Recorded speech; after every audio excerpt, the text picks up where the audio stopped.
Welcome to NovoEDTalks, where we reveal real-world strategies and expert insights from learning and development professionals. In every episode, we chat with practitioners, course designers, learning strategists, and business leads. We hear about their experiences in the learning industry and predictions for the profession and the trends that they're seeing. But before we get started, a little bit about NovoEd. Founded at Stanford's Social Algorithms Lab in 2012, NovoEd is a people-centric, capability-building platform that combines social and collaborative learning to drive performance readiness at scale. Through cohort-based experiences centered around human interaction, NovoEd taps into collective wisdom, placing each learner at the center of perspective, application, and expertise. Large enterprises such as 3M, GE, Marriott International, and Nestle partner with NovoEd to accelerate their critical initiatives, reconnect teams, and achieve rapid alignment through learning that is felt, experienced, and swiftly transformed into impact. Now, let's meet our guest for today's episode. Hello, everyone, and welcome to the NovoEDTalks podcast, a space for training trailblazers to get real.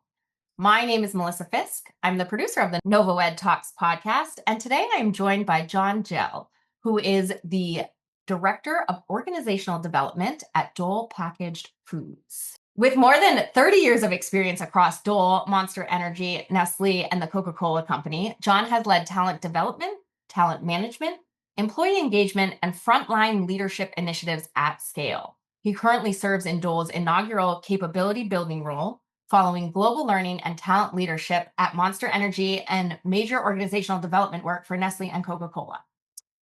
A master facilitator and expert instructional designer, he has spent over 25 years creating and delivering high-impact learning for frontline and sales organizations. John, it's an absolute pleasure to have you here today. I'm so excited to talk with you and learn all about your experience with frontline training. Well, Melissa, thank you so much for having me. Excited to be here.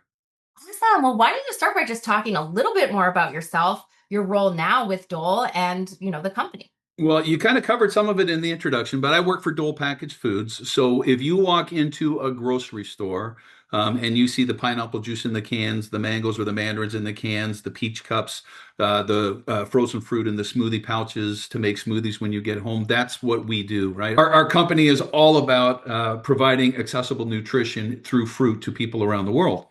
So as you mentioned, my role is an inaugural role to Dole. I am the first person in an organizational development, learning and development capacity full time. I right now am focused on the United States only because the U.S. is the lion's share of our global business. And it really is a focus on three areas, which is improving employee engagement and, as you mentioned, the talent development and the talent management pieces. That's awesome. So why don't you talk a little bit about kind of these learners that you're overseeing and what some of the challenges are that they're facing? Well, new roles, it's right now it's everyone, right? I oversee, I will paraphrase that as corporate. I oversee everyone corporate. We have some factories and we have teams at the factories that do training for the line people, but my focus right now is primarily in two areas. It's leadership development for all levels of the organization, including our factory leaders on the leadership development side. So I do support them on that role. And the other big area where I have a lot of focus right now is working with leaders to help make their teams work better together. Wow. Now, challenges you mentioned, right? Yeah. There's a lot of them. But I think as I think about it, the two biggest ones are time dedicated to training. So my role was new. I came on board just over a year ago. It took us some time to kind of map out a plan, get the research, and then we literally launched our first key initiatives at the beginning of March this year, and 2 weeks later, tariffs hit. So that has really thrown a curveball into our business, and it really impacted share of mind with people as it relates to training. Everybody wants the training. However, we are the, again, lion's share of the global business. And as the US goes, so does the company's top and bottom line. So first priority is we got to hit the number. And so that's been a challenge. And I think the other thing is, and this is not just a challenge at Dole, it's a challenge that I have seen at every organization that I've worked at. So with Coke, with Nestle, with Monster, and now at Dole is people planning. So there's a great quote from Zig Ziglar, may he rest in peace. But I love a quote that he said, which is, you don't build a business, you build people, then people build the business. And one thing that has just bewildered me in my career is in Q4, everybody does their annual planning for the next year. And everybody's huddling into these conference rooms and figuring out what's our budget going to be, what are our strategic initiatives going to be, what's our headcount going to be, what's our capex going to be. And not once has there ever been a discussion on how are we going to develop our people to hit those things. So one of the things that I have tried to pioneer and champion for years is what I call people planning, not just emerging leaders in the succession plan, but developing every single person in the organization.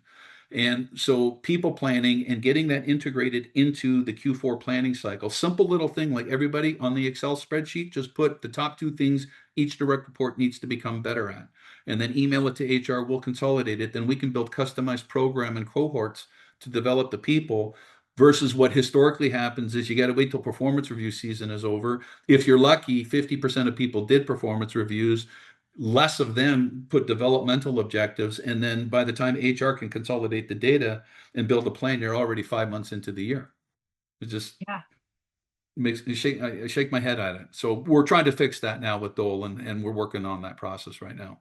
I love that. I love this concept of people planning though, and how you're going to develop your people. I think that's so beautiful and so powerful, and maybe just not that much, not that big. I mean, obviously what that entails is a big lift, but just like taking a moment to like consider that in your Q4 kind of planning is not that big of a thing, but a very important, powerful thing. So that's awesome.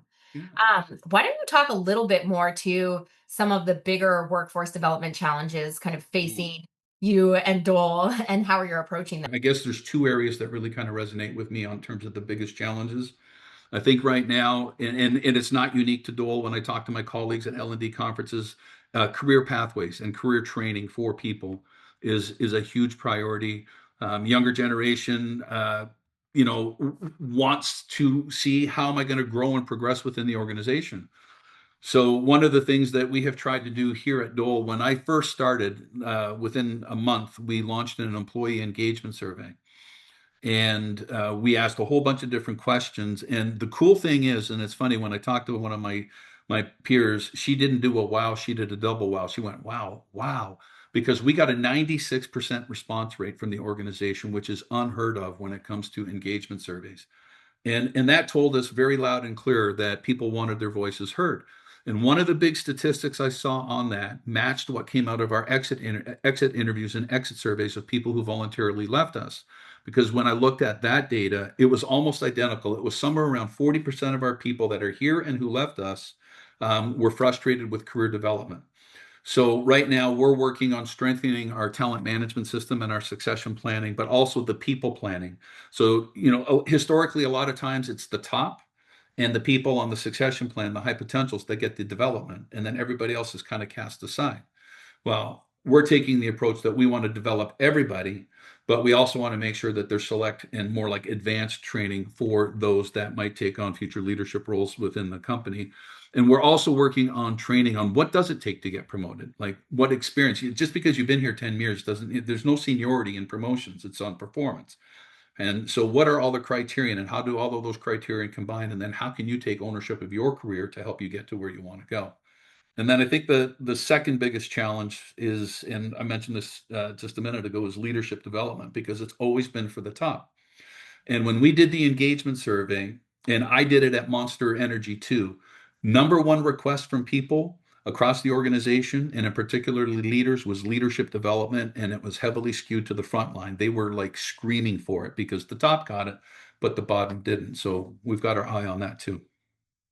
That's awesome. That's incredible. I like that. I love that you're taking, what you learn in those surveys and actually putting action to it. I Yeah, think, there's actually a method to the madness. yes, exactly. I mean, I know that sounds like obvious, but I don't think people always necessarily take, especially like from exit interviews, they don't necessarily like take that information always as seriously. So I think that's incredible that you're all doing that with the career path. And I want to give a compliment to our HR team, because I was in sales and marketing most of my career. I fell into training because if I didn't write it and I didn't teach it, my teams or my divisions got nothing. And then when I transitioned into L&D full time, I obviously end up under the HR side of the business. And the team at Dole religiously does an exit interview. And if they can't do the interview, they do an exit survey. And they keep detailed notes. Like I've never seen a spreadsheet that went to column LN. That's how much data they capture. So Yeah. we were very rich. It made it very easy for me to help to kind of spot the holes because as we're trying to make the company stronger, it's not only listening to the people that are here, but it was Right. also important to listen to the voices of the people who voluntarily left us. Why were we not their desired place to work? Right. So it all worked and it all came together. Right. No, I think that's incredible.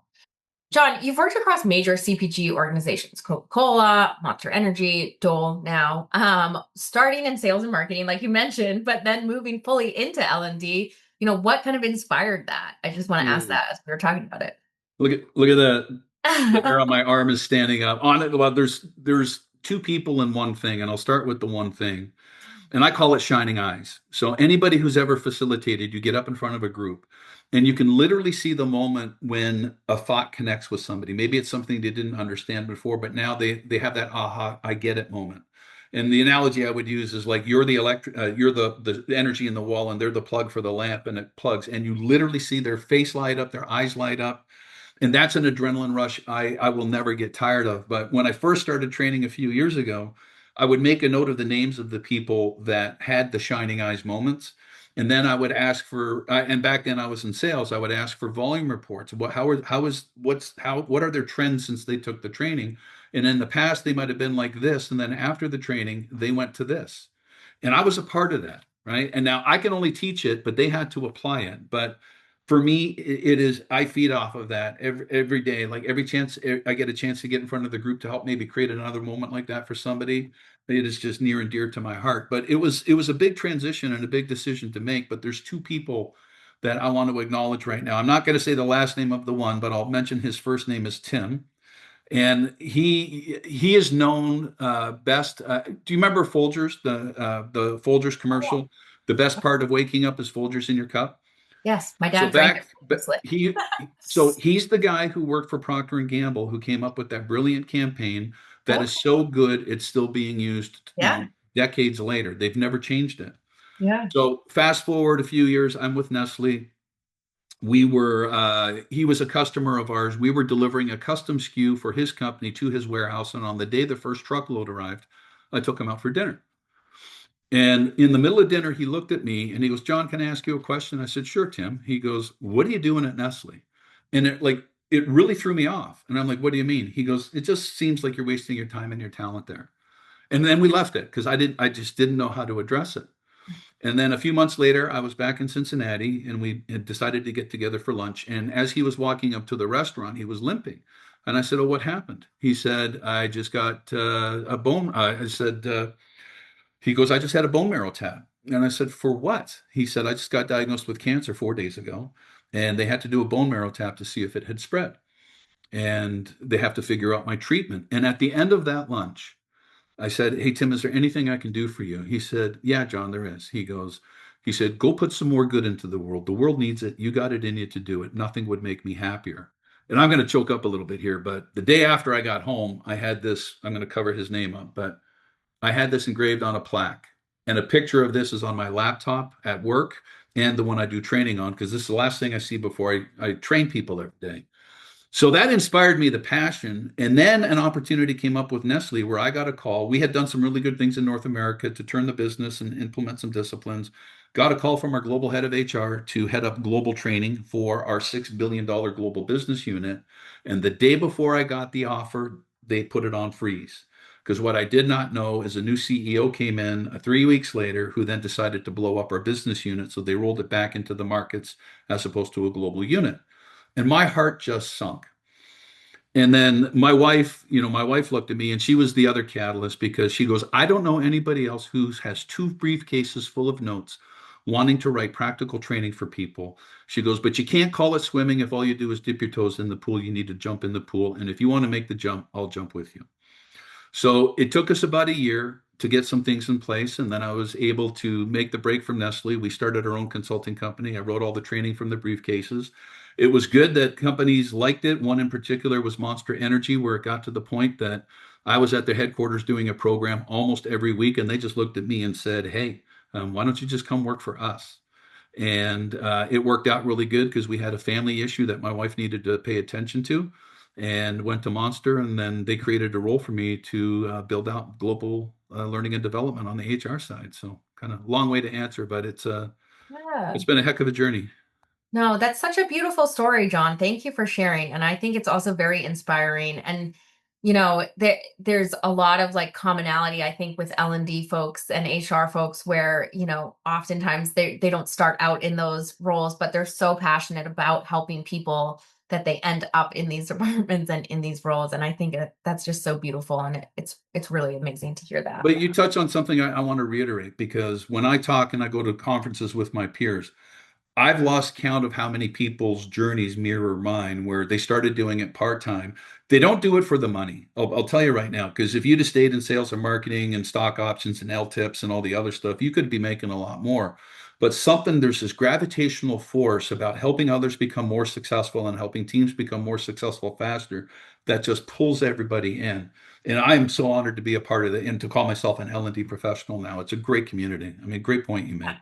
Yeah, it really is. It's really beautiful though when people share their stories. They're very powerful. So thank you for sharing that, John. Hmm. You've worked at all these different organizations. What gaps in frontline development have you seen, being in all these different environments, just kind of speaking high level to some of that.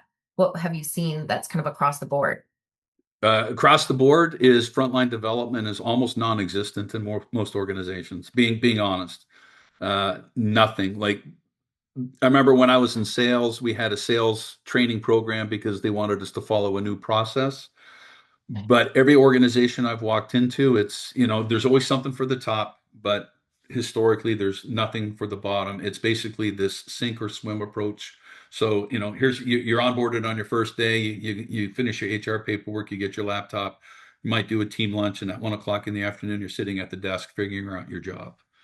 And that's almost been par for the course everywhere I've worked. Wow. Wow. Yeah. So lots of room for improvement then. Yep. When you look at leadership development, like across the org chart, what stood out to you in terms of what was available to executives versus what was or wasn't offered to some of these frontline and mid-level managers? Oh, great question. So like I just mentioned, there was always something for the top, but nothing for the bottom. Now, at the top, it was a little bit different, but not. When I was with Coca-Cola, I think it was managing director and above. Once you hit managing director for a big piece of business, Coke sent people to Harvard. At least back when I was there, they sent everyone to Harvard for the 1 week leadership retreat. You got the 360 review, learned all these great things to be a great leader. And Nestle did the same once you hit division vice president, but they would send everybody to the London School of Business. And then we would all laugh when they came back because they're not doing anything different, right? It was just like a paid vacation. It was a nice week, and they learned a lot, but none of their behaviors and leadership styles changed. And then the one thing they also had in a lot of those organizations are executive coaches, right? So the executive coaches were there to coach leaders, but nothing below it. And I guess that's one of the reasons with frontline leadership where and is so important, because at least my experience in working with executive coaches, and I know a couple, when I talk to them, they're not coaching on business issues. That's what consultants are hired for. They're primarily helping executives maneuver and navigate individual personality issues or team dynamic issues. So it's the people part of it that they're coaching on, not the business side of it. And that always kind of frustrated me, because why aren't we teaching them how to do these things when they're in their first leadership roles? Why are we waiting until somebody's a VP to teach them how to be a good boss? Why aren't we doing it from their first leadership role? Yeah. No, absolutely. I think that's super important. Um, is that kind of, or talk to me a little bit about how did you determine that, we really need these frontline leadership programs and, what goes into that? What data assessments or insights kind of like helped you make that case internally? Obviously you're seeing it firsthand, but how do you, pull everyone else in to be on board? Well, there's a couple things I think from my experience, because at both Dole and Monster Energy, first thing I did was a needs assessment. And one of the questions on the needs assessment was, what are the top 3 to 5 things you would like training or more training in? And it was open ended, right? They could write whatever they wanted down. And in both cases, over 150 different topics came in. And then in both cases, when I whittled down the list, about 50 of the topics were leadership development. And the number one request overall in both needs assessments were leadership development. And then we could look at the individual categories on it. And then I remember sitting in a room with a couple people, and we went through and we said, okay, let's go through this. We've got 50 different topics here. We bucketed it into manager, director, and vice president. Where is the ideal level to teach each individual topic in their journey as a leader? And when we sat down and we looked at the box, 40 of the 50 were at the manager level, 10 of the 50 were at the director level, and there was nothing for VPs because they should have learned everything before they got to a VP so they can be focused on driving the business because they know how to lead people, right? So then, what we did is we compiled that data, and then it was one slide. My CEO loves everything on one page. So the one page that sold the program were three statistics.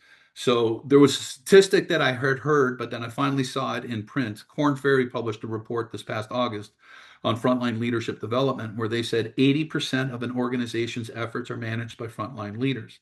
So think about that. 80% of what happens in an organization, executing strategy, hitting results, morale, retention, turnover, is impacted by the frontline leaders. They're controlling 80% of the people, right? Then I was working with Franklin Covey about 3 or 4 years ago, and they shared a statistic with me that I've never forgotten. And that was the average age that somebody becomes a leader, gets into their first leadership role is 30, but they are 42 by the time they get their first leadership training. So there is a 12-year gap where they deal with disproportionately more performance management, corrective action, discipline issues, turnover, hiring decisions than the top. And then the last one was this actual gentleman I met at an L&D conference. His name is Kevin Wild. I'm going to call him out by name. He teaches at the University of Minnesota, and he has dedicated his life to doing research on coachability. And he was kind enough to give me an advanced copy of his book, which was called Coachability, the Leadership Superpower. And it came out, we met in 2021. The book came out in 2022. And when I was reading through it just reiterated everything that I was thinking, because in his research, the people who are creating leadership development and most receptive to coaching are frontline leaders. Who are the least receptive? Guess. The executives. Hey, I'm a senior VP, a VP, a C-level suite. I'm already great. What do I need to learn? But all the money spent on them. But the 80% of people who are driving the business have nothing. So I put that literally on one slide with those three statistics, put it in front of my leadership. I said, here's why we need to do it. Here's the results of the needs assessment on page 2. Can I have your approval to do it? And with Dole and with Monster, it was absolutely a resounding yes from leadership, because they never really knew. It had never been brought to their attention. And once they understood it, they're like, yeah, we need to get behind this. Yeah, no, I mean, that each one of those is very powerful on its own, but combined that, I mean, how can you say no to that case? I Yeah. think that's incredible. Do you have an example of a successful kind of case study or initiative of an L&D initiative that you launched for these frontline leaders that you want to talk about? Well, there's one that, like, I just ran everybody at Dole through effective onboarding. And this is something that's been a topic near and dear to my heart. So in my history, I have seen two cases where structured onboarding delivered phenomenal results. Because, like I mentioned a few minutes ago, a lot of times somebody gets hired, you go to meet with HR, you get your laptop from IT, team lunch, and then you're in the frying pan trying to figure out your own job. So one of the things we've just done, and I did it with Monster too, is level set the expectation on onboarding. Everybody's most excited their first day. Now we just got to sustain that excitement for 30 years. And so I'll give the example with Coke and Nestle.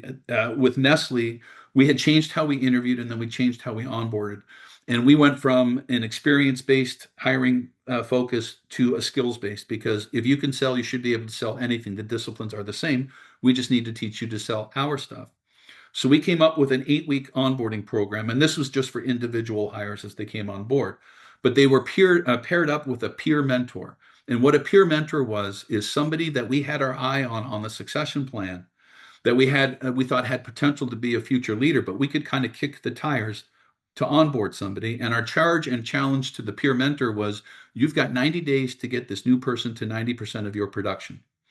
And you could see when we got behind in our goals, the people who only cared about themselves because they would blow off their mentee, or the people, and we ended up making hiring promotional decisions because they were committed to also helping their mentee.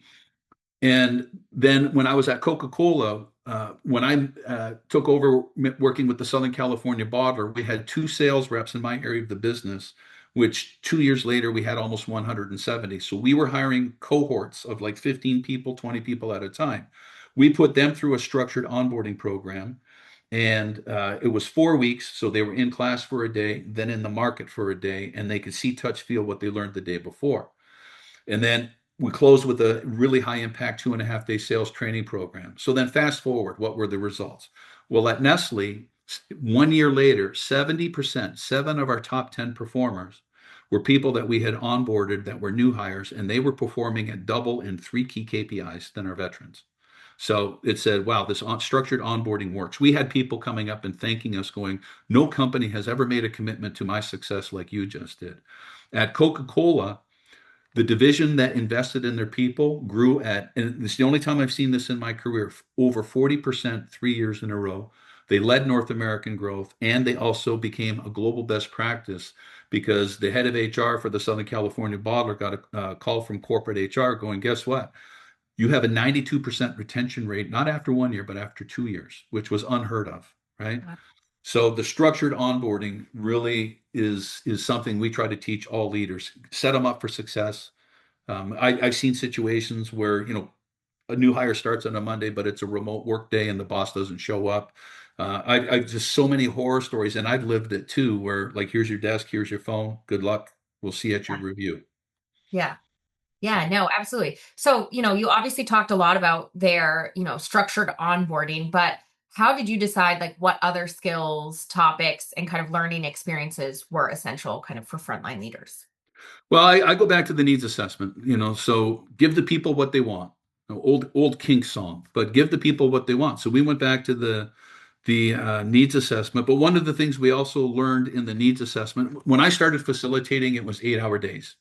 So you were up facilitating one program for 8 hours. Well, business challenges have grown. People's attention spans have shrunk. So one of the things that we heard loud and clear was we want training programs to be around the 2 hour mark. Just give us the meat and potatoes, not the fat, not the gravy. So what we did is when we identified what the curriculum was. Now I'm lucky that when I was a consultant, I had developed an effective leadership program that was a 2 day program. And a lot of the top topics that came out of the needs assessment were like how to do a talent management review, succession planning, dealing with underperformers properly, how to interview to hire the right person versus hiring for right now, how to onboard effectively, and then how to do a fair and fact-based performance review. So it was kind of simple. The content was there, just had to tweak it for the company. And people have really embraced it because everybody's calendar is busy. But with both Monster and with Dole, we put a 1 month advance notice out. Now at Monster, it was optional, but we had 90% of front and mid level leaders sign up, including a lot of VPs. And then with Dole, we made it mandatory. Every leader needs to like beat to the same drum. But it was all driven by the needs assessment. That's awesome. I mean, there's so much to cover there. So, but that's a great place to kind of start from and maybe prioritize what's important and what's not. Not that it's not all important, but what needs to be done right away. How are you thinking about, the future of frontline Ooh. leadership development, especially as AI hybrid learning models and shifts in learning expectations are continuing to change? Well, I think you touched on a big one there, which is AI. I think everybody, when I go to the L&D conferences for the last 2 years, it is the hot topic. I mean, AI is helping people write better emails. It's helping develop some stronger content because it helps fill some gaps. And some of the AI coaching tools, so where there were executive coaches for people at the top, there's a lot of new AI tools where people can do practice coaching sessions, which are great. And the bots, some of them you type in your answers, some of them you can have a live conversation with, I think are great, great assets. But what I'm seeing in the last couple of years that is concerning for me is a lot of places almost seem to be going to a digital first strategy. And I've been Mhm. facilitating for almost 30 years, and I find instructor-led training is kind of slowing down a little bit. And I know one company, and it's a big tech company in the Bay Area that openly said to me at a conference, "We don't do instructor-led training anymore. Everything's just online."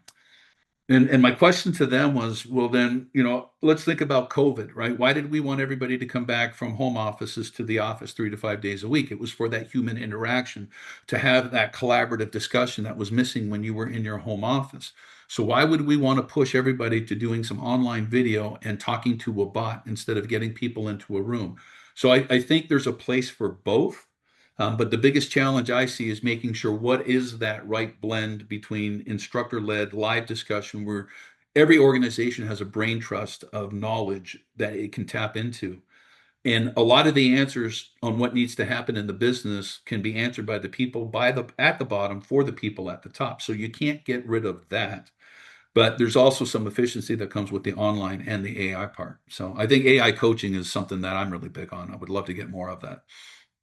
Yeah, absolutely. There's a lot there, but there's a lot. I think what's really interesting about this time is that technology, AI specifically, is advancing so quickly, but it's also making us really realize what we really need to make sure that we're holding on to. And I think that people to people connection is absolutely one of those things.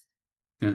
John, to close on a positive note, what's the most important lesson that you've learned along your journey that you would just pass on to someone starting out on theirs? Um, Well, I guess it's building on the last answer I just gave you with I've been facilitating for years. There definitely is a place for instructor-led training, but if my answer has three parts to it. It's you can't get away from instructor-led training. It must remain a priority, but there's kind of three factors that need to kind of flow with that, which is the content has to be interesting and relevant to helping someone now and in a shorter time window. If you can do it in 2 hours instead of four, get it into two, but focus on the key things that people need to walk away from because there's so much on people's plates. Then the person who is the instructor needs to be not somebody who's done it or just got a set of notes and said do it, but somebody who's done it well, because people want to learn from somebody who is a master on the topic and has a strong track record. Not such, and I've seen it happen where, oh, I just got the notes for this yesterday, and just bear with me, and everybody just tuned out. And that person has to be engaging. They have to make it a conversation with the group. And then the last part of that is there has to be immediate application right after the training somehow, some way. So I'll give you an example with I teach a problem solving workshop, and the senior leader goes through it with their entire team. And at the end of the workshop, the senior leader issues 5 problems that the department is or the division is facing, and they break them up into teams and they put subject matter experts onto appropriate teams. And then the groups have to apply what they just learned to solve a real world problem the department is facing. Then they all reconvene in a month and everybody presents back what they've come up with, either as a solution or a progress towards one. And it is powerful. And this is again, right? I cringe at the thought of people getting rid of instructor-led training, because the power and the morale that is built and the respect for the leader that happens because people feel like they're heard, you got to keep it. Yeah. That's great, great advice, John. Thank you so much. Thank you so much for this entire interview. It's been incredible to hear from you and have all of your experience backing these wonderful insights. And I think, just very authentic, real, advice that people can take and really sit with and understand the importance of frontline training. So thank you so much for your time today. We so appreciate it. Well, and I so appreciate the invite because I think it's a topic that's been overlooked and needs more attention. So I appreciate you putting more focus on it. So thank you. Yeah, no, absolutely. Absolutely. And thank you to our listeners for tuning in to another episode of NovoEd Talks.